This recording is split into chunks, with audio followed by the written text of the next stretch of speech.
In the previous videos, I showed you around Delphi and Lefkada. Here we saw one of the most amazing archaeological sites and some of the bluest beaches. Next up, I took you along to Kefalonia. With its picturesque towns, an actual European cenote, and more of these amazing beaches, ending the trip in the mountain town called Kalavryta, a hidden gem in the Peloponnese, surrounded by incredible nature and history. The next day, it was time to head back to the mainland for our last stop along the trip. This required a 3-hour ferry journey on this giant Levante ferry. I've been on many boats all around the world, but none of them had an escalator like this, and it was absolutely enormous. I loved how comfortable the journey was. The 3 hours flew by, and before we knew it, we arrived back in Patras. We had lunch in the mountains and arrived in Kalavryta. We have made it to our final stop, which is Kalavryta, up in the northern mountains of the Peloponnese. And look at this amazing view. I will show you around this place because it is just absolutely epic. We stayed at the Azania Chalet, which has super spacious rooms with a full kitchen, bathrooms and living rooms, a balcony, and an elaborate breakfast. They even brought you extra breakfast in the morning, and it was honestly too much. The hotel definitely had the best view over the city and sunset over the mountains. We are going to be visiting some of the lesser known attractions here, but they are more than definitely worth visiting. The first thing we are doing today is taking the touristic train from Kalavryta all the way to a coastal town on the Gulf of Corinth, pretty much across from Delphi, where we were before. This small town up in the northern Peloponnese is very picturesque. Many local products are sold here, from honey to meats and cheeses and so much more. In the evening, the streets and squares are full of locals. This place is honestly super authentic and welcoming. We added another favorite Greek restaurant to our list called Tospitiko, or homemade. Daily, they offer different delicious Greek dishes. We loved it so much that we came back here twice. In Kalavryta, you can visit the place of sacrifice of Kalavryta, a memorial dedicated to the 696 men and children assassinated by the Nazis during World War II on this spot right here. The Nazis also locked all women, children under 13 and the elderly in the school before setting it on fire. Luckily, they could escape, but their lives would never be the same again after losing so many of their loved ones. This region was an important place of the Greek resistance activity, which was the reason for the German actions. You can visit the Museum of the Kalavrytan Holocaust here to learn more about this tragic page of the history book. The best way to visit all the most important sites around the city is by buying a city pass. This includes the museum, the Kastia Cave, and the Odontos Rack Railway. If you're looking for an unusual experience in the Peloponnese, you should take the scenic train through the Voraikos Gorge. The train goes from Kalavryta to Diakopto and back. This 22-meter-long one-way ride takes around 1 hour. Walking along the railway track is also allowed, but the 22 kilometers will take about 5 hours. Many hikers choose this option, and the train drivers will honk at you to warn you when they are coming.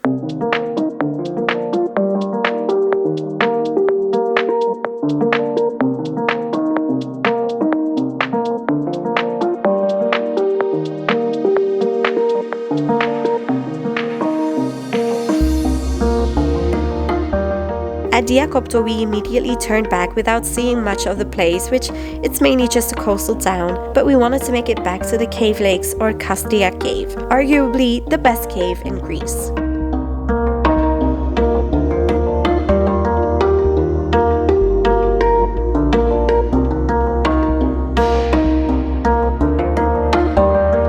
Both the caves and the gorge are part of the same UNESCO Global Geopark. The cave is about 2 kilometers long, but you can only walk the first 500 meters. You cross narrow corridors and artificial bridges that pass over the lakes, and you see amazing stalactites and stalagmites formations. Some of the best ones I've seen around the world. It is also home to the largest bat colony in Greece and one of the most important winter colonies in Europe, containing up to 10 different species of bats. These caves are special because the oldest archaeological findings are prehistoric. Even an ancient hippo bone was found here, and our ancestors clearly lived in these caves. You can learn all about it at the information center on site, which is clearly brand new and super interesting. Another special place in the area is the trout farm. Here we had some incredible fresh trout in a gorgeous setting.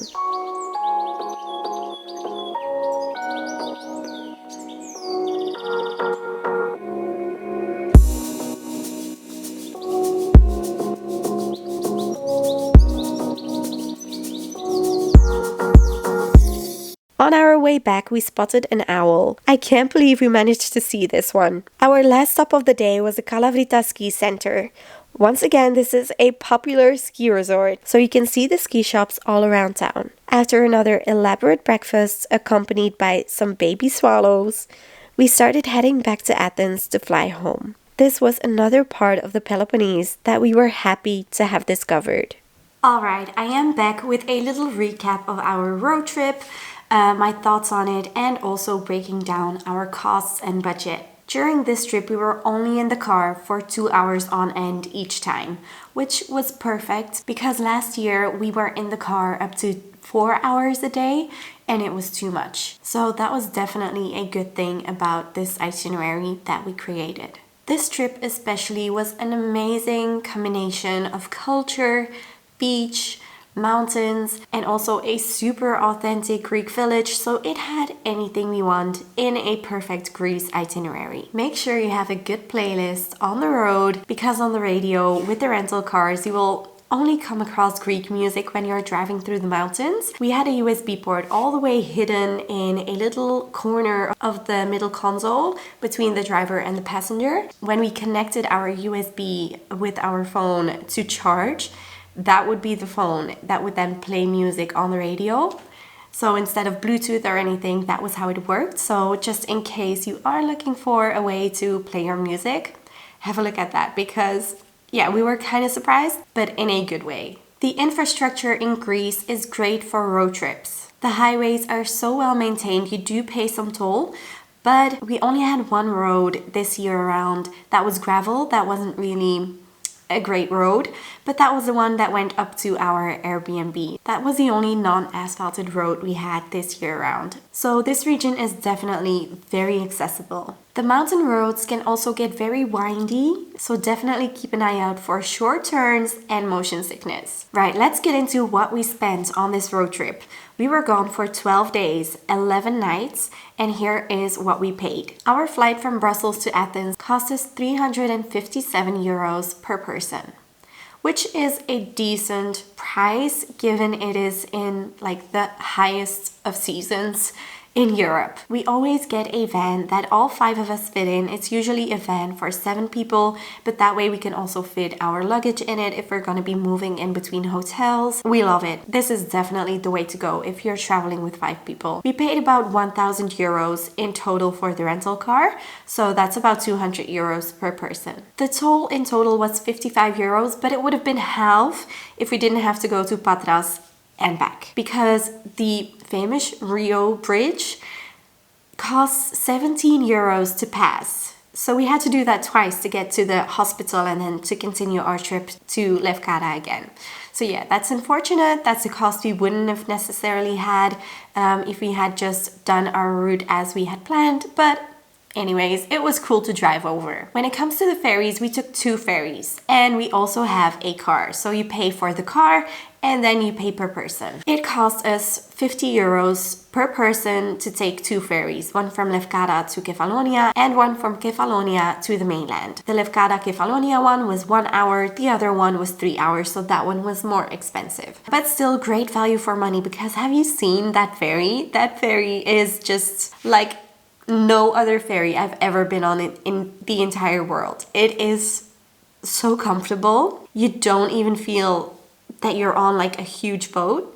It's amazing. We drove for about 1,500 kilometers in total, and we spent 33 euros per person on gasoline, which is not too bad. That's about 165 in total, I believe. So yeah, that's not too bad. The price per liter was around 1.6 euros per liter, just to give you an idea. We did spend 4 euros per person on parking, which is 20 euros, which is mainly the parking we paid in Patras, which was about 10 euros, and then also the parking at one of the beautiful beaches, the one that we went swimming at. That was 7 euros, I believe. But it did make it possible for us to park the car right at the beach. And you've seen how far those other cars were parked. So yeah.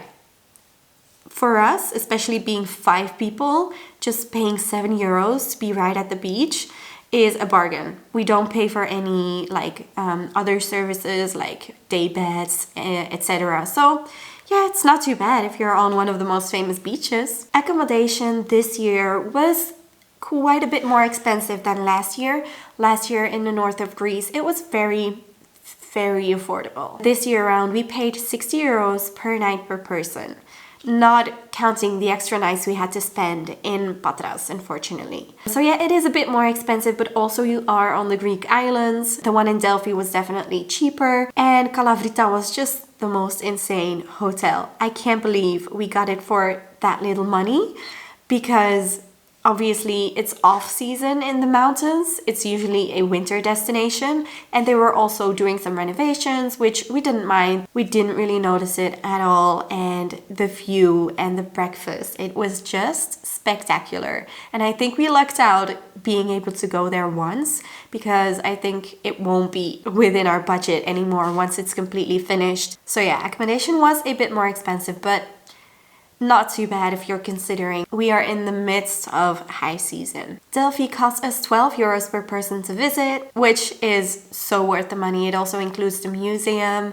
and the site is so huge. It was top tier, one of the best archaeological sites in Greece. The boat that we rented cost us 46 euros per person. So it was a little over 200 euros, and we split it between the 5 of us. That includes the petrol. This option gave us so much more freedom compared to the big boat, so the tour boat that takes you to different islands on Itaki, etc. But you don't have any freedom. You just go with the flow, go with a big group, whereas with the smaller boat, we could go where no one else was going. And that freedom cost us barely anything more than the big tour boat would have cost, which also was 45 euros, I believe. So it was a no-brainer for us renting a boat. Also, we've done it before. You get a little course, a driver's course before setting off. So yeah, I think anyone could do it, honestly. The Melisani cave cost us 10 euros per person. That includes the other caves, which weren't so special, but it's cool to see anyways. Anything we did in Kalavryta, including the caves, the train, the museum, that was all on a day pass. That cost us 24 euros and 80 cents. So that's also very affordable if you see everything that's included. And I would highly recommend. I know that Kalavryta is off the beaten path, but it was one of the highlights of our trip, honestly. So if you're also looking to spend some time in an authentic Greek village, have some of the best Greek food that is just so home cooked. It's very unknown, but it's truly a hidden gem. On food, we spent about 26 euros per day per person. We always get a lot of food, a Greek salad, tzatziki, and then each of us has a main dish. So we just share lots of food, and it's always a table fill. So 26 euros per day is not much at all. I think only one of the hotels didn't include breakfast. We always go to Lidl or local supermarkets to get fruit and stuff like that, and drinks. That's all included in those 26 euros per person per day. Oh yeah, and lots of huge drinks, like half a liters of beer, wine, all within those 26 euros, which brings us to a total of almost 1,700 euros per person, which is the usual price for us for a similar trip in the high season. And that is it for this video. I hope you liked it. Hope you found it interesting. Maybe I've inspired you to visit some places you had never even thought of before. As usual, we really enjoyed it, and I hope you got to enjoy it along with us. Definitely subscribe and like this video if you did, and I hope to see you in the next video. Bye!